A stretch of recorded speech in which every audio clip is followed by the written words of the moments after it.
very closely with the United Nations. There is a deployment being made of a UN deployment led by Kenya into Haiti. Canada has already stood up a training mission located in the Caribbean to support that mission. We've also made a number of very important investments in support for the people of Ukraine. We are, of Haiti. We are very concerned about the deteriorating military situation and the crime situation that is taking place in Haiti. Canadian Armed Forces and the Royal Canadian Mounted Police are all working right now to support the PNH, the police services of Haiti, as well as to support the UN mission that will be going there shortly. Thank you. Hi, Minister. Morgan with Global Edmonton here. I have some questions from our friends in Ottawa, if you don't mind. Has Ukraine requested the Canadian Armed Forces to send troops to the country? No. As a matter of fact, we've worked very closely with Ukraine from the outset. In 2015, after the first illegal invasion of the Crimea and the Donbass, when Russia invaded the sovereign territory to Ukraine, we began training of Ukrainian armed forces in Ukraine in 2015. And over the past 8 years, we've trained in excess of 40,000 Ukrainian armed forces members. After the invasion, the Russian invasion into Ukraine that began 2 years ago, we moved some of that training out into the United Kingdom, into Poland, and in Latvia, and some of it's occurring in Canada. We have had a number of discussions with Ukrainians that suggest that when the conditions are right, we may be able to return to training in Ukraine, but those conditions do not yet exist. And then my follow-up, Minister, is you've said Canada is considering sending a limited number of military personnel to Ukraine under certain conditions. Yes. What would those conditions be, and is there a timeline? My first priority was to ensure the safety of all Canadian Armed Forces personnel.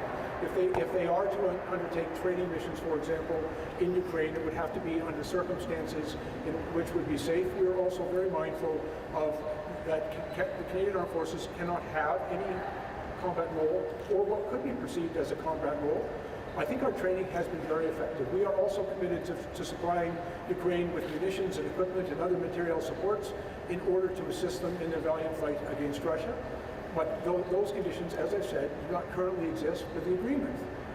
Our Prime Minister and President Zelensky entered into a security assurance agreement just last week when we were in Kyiv. In that agreement, right now the circumstances are not appropriate for that training to take place, in our opinion, in Ukraine. But we're going to continue to train. I had the opportunity just last week to be in a Polish military base just on the border with Ukraine, but in Poland, where Canadian Armed Forces members were delivering medical training to Ukrainian Armed Forces personnel. That training is saving lives. It's making a difference.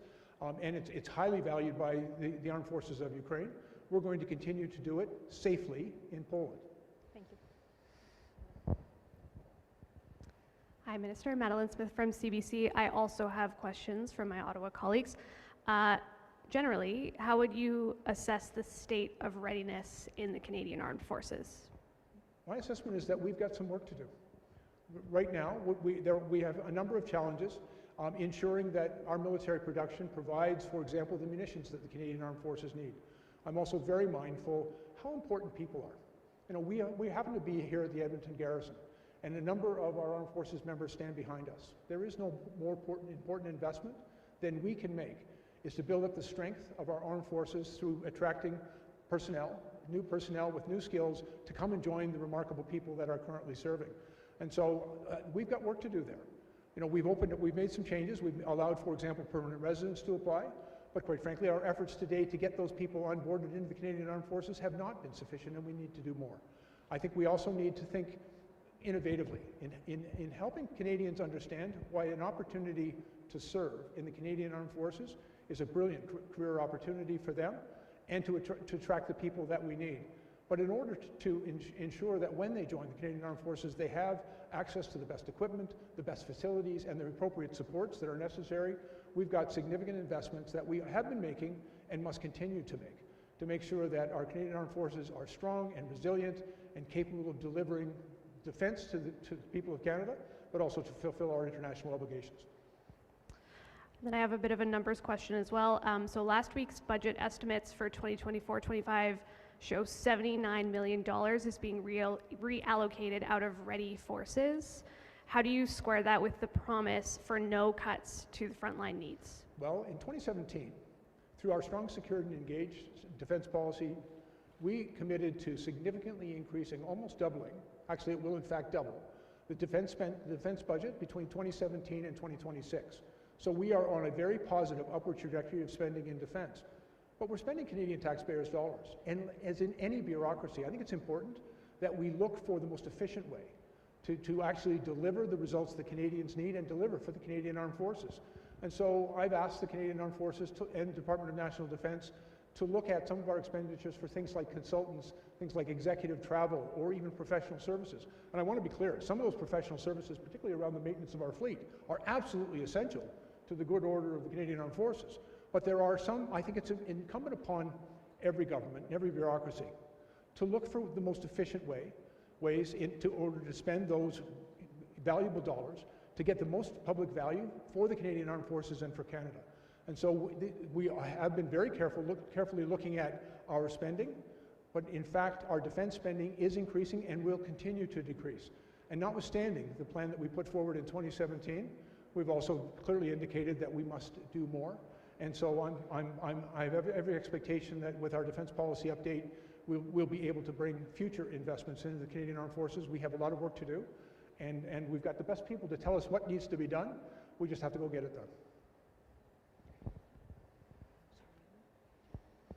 done. Good morning. I'm Lydia Vasilin with New Pathway Ukrainian News. So Canada paid $406 million to the United States for the delivery of the NASAMS air defense system a year ago, but these still have not been delivered to Ukraine. What is the reason for the delay, and when can the Ukrainians expect this delivery? And then further, what is Canada doing to get what it paid for? Yes, ma'am, and it's a very important question. Ukraine has been very clear that they need those NASAM missiles in order to defend their country. We believe that the best way to do that, to most expeditiously acquire those missiles that Ukraine said they needed, was to do it in partnership with the United States, which was already in the process of putting together a very significant contract for a number of NASAM missile systems for Ukraine. So we joined in that partnership, and as you said, we committed over $400 million to that partnership, and we put that money into that coalition for joint purchase. Unfortunately, the United States has encountered some challenges with that procurement. I've spoken to the U.S. ambassador to Canada. I've also spoken to the Department of the Secretary of Defense, asking them that they expedite Canada's purchase as quickly as possible. I've also met quite recently with the Minister of Strategic Industry and the Minister of Defense in Ukraine about our efforts to support them. They said they want us to continue to proceed with the acquisition of those NASAM missiles as quickly as possible, and we're doing everything possible to make that happen. But they have other needs, and for example, we've also just recently announced the acquisition and the delivery of 800 drones that Ukraine required, and we're working on delivery of some of the munitions that they have indicated are required urgently. Okay. As a follow-up question, Ukraine has asked Canada to deliver the surplus CR-V7 rockets that were scheduled for disposal. And they are still in service with many of our allies and in fact compatible with the F-16s. So some reports have indicated that they've been perhaps stored improperly the last 15 years. Are they operational, are in the operational condition? And if so, is your government committed to expeditiously supplying these to Ukraine? The answer is expeditious supplying Ukraine with what they need. Yes, we're absolutely committed to that. There were initially about 83,000 of the CR-V7 rockets that were placed into storage. They were actually acquired in the 70s and early 80s. They were taken out of operations and use in 2005, and the 83,000 missiles or rockets that we had at that time were placed into storage and scheduled for disposal. Some of that has already taken place. We do not have the full 83,000, but I believe there are a number of those rockets which are still usable, and there are a number of motors that come on those rockets which the Ukrainians, in my meeting with them last week, have indicated that they could use. We are doing the work right now to make sure that those munitions can be safely transported, and once that has been determined, and that should be only a matter of days, we will move as quickly as possible to get all of that resource to Ukraine as quickly as possible. Thank you, sir. Of course. Hi, Minister. I'm Miriam with CTV. I have a question for my colleagues in Toronto.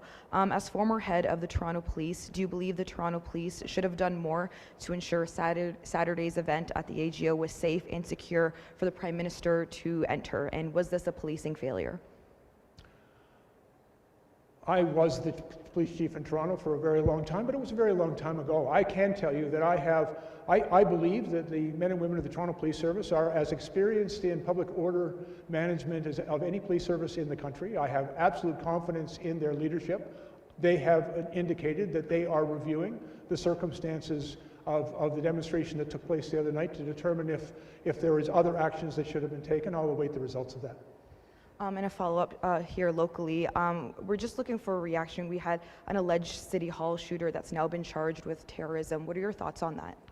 With terrorism. Well, again, the decision, as a former police officer and public safety minister, I know the high threshold that is required for the laying of those charges. I have confidence in the police of jurisdiction here in Edmonton and also the prosecutorial services here in Alberta to make that determination. I have not seen the benefit of that evidence, but I personally have a great deal of confidence in our police officers and our prosecutors to weigh the evidence and to proceed as necessary.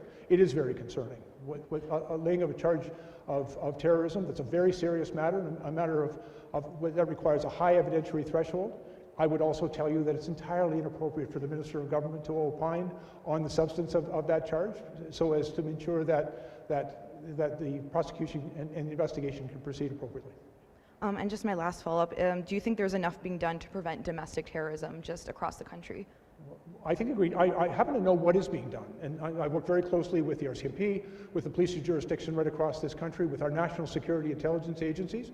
I can tell you that they're all laser-like focused on the threat that domestic terrorism, and in particular ideological and hate-motivated violent extremism, can have in our communities right across the country. There is always a concern of individuals who could become radicalized even to the point of extremism and violence, online or otherwise, and so it is essential that our people remain vigilant and that Canadians be aware, and when they become aware, either witnessing it online or maybe a young person in their own family or in their communities, that someone has crossed that threshold into violent extremism, then they have to say something and make sure that we do everything that is necessary to keep our communities safe. Thank you. Thank you. All right, thanks everyone. That'll conclude the question and answer period, and we'll just hold for a few moments and then turn it over to the next part.